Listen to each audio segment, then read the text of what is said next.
Hello everyone, আশা করি আপনারা সবাই খুব ভালো আছেন। আজকে আমি আপনাদের জন্য নিয়ে এসেছি মিষ্টি কুমড়ো আর ডিম দিয়ে এমন একটা রেসিপি যার স্বাদ আর গন্ধ আপনাদের সত্যিই অবাক করে দেবে। আপনাদের মূল্যবান সময় বাঁচাতে আমি আগে থেকেই কুমড়ো আলুগুলোকে ডুমো ডুমো করে কেটে গুছিয়ে নিয়েছি। তবে একটা ছোট্ট টিপস বলি, রান্নার স্বাদ পেতে গেলে 4 ভাগের 1 ভাগ আলু দেবেন, এতে স্বাদটা সেই খাঁটি ঘরোয়া স্বাদ হবে। সাথে থাকছে কুচানো পেঁয়াজ, টমেটো আর 1 মুঠো তাজা পুদিনা পাতা, যা সাধারণ রান্নাকে অসাধারণ করে তুলবে।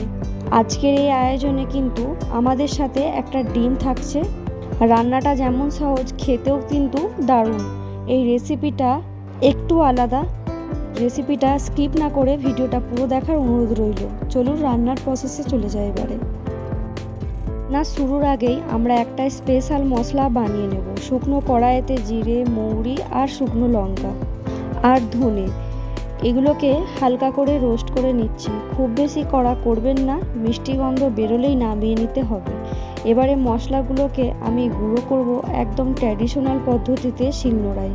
মিক্সিতেও করা যায়, কিন্তু বিশ্বাস করুন, শিলনোড়ায় বাটার মশলার যে গন্ধ আর স্বাদ পাওয়া যায় তা হয়তো মিক্সিতে পাওয়া যায় না। এই মশলাটা কিন্তু আজকে রান্নার স্বাদ বদলে দেবে। তোমরা চাইলে অবশ্যই মিক্সিতে বানাতে পারো। প্রথমে একটি কড়াইতে পরিমাণ মতো তেল দিয়ে দিলাম। তেলটা হালকা গরম হয়ে আসলে দিয়ে দেবো আলু আর কুমড়োগুলো। উপর থেকে দিচ্ছি সামান্য হলুদ গুঁড়ো আর লঙ্কা গুঁড়ো। তবে লক্ষ্য করুন, আমি কিন্তু এখানে একদম নুন দিচ্ছি না। কুমড়োতে আগে থেকেই নুন দিলে সেটা জল ছেড়ে নরম হয়ে যায় আর ঘেটে যাওয়ার ভয় থাকে।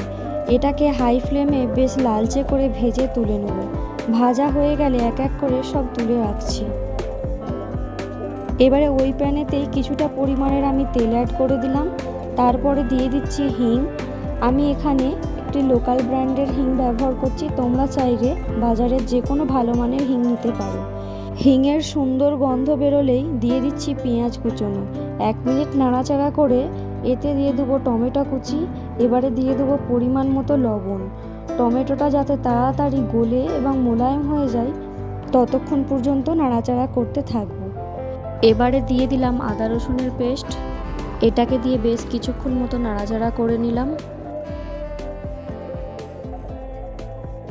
এবারে দিয়ে দিলাম হলুদ গুঁড়ো, লঙ্কা গুঁড়ো দিয়ে সামান্য কষাতে থাকলাম। তারপরে উপর থেকে দিয়ে দিলাম আলু আর কুমড়ো ভাজাগুলো। অল্প করে জল দিয়ে দিলাম। দিয়ে কিছুক্ষণ নাড়াচাড়া করেই দিয়ে দিলাম ভেজে রাখা সিক্রেট মশলাটা। এবারে এটাকে প্রায় 10 থেকে 15 মিনিট মতো খুব ভালো করে কষাতে হবে।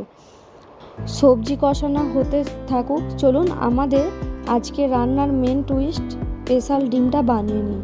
একটি পাত্রে আমি নিয়েছি ডিম, আর দিয়েছি পেঁয়াজ কুচি, আর দিয়েছি কাঁচা মরিচ, নুন, আর দিয়েছি প্রচুর পরিমাণে পুদিনা পাতা। পুদিনা পাতাটা এই রেসিপিতে আমার নিজের পছন্দ থেকে যোগ করা, যা স্বাদকে একদম অন্য মাত্রায় নিয়ে যায়। আলাদা প্যানেতে তেল গরম করে ডিমের অমলেটটাকে ভালো করে ভেজে নিলাম।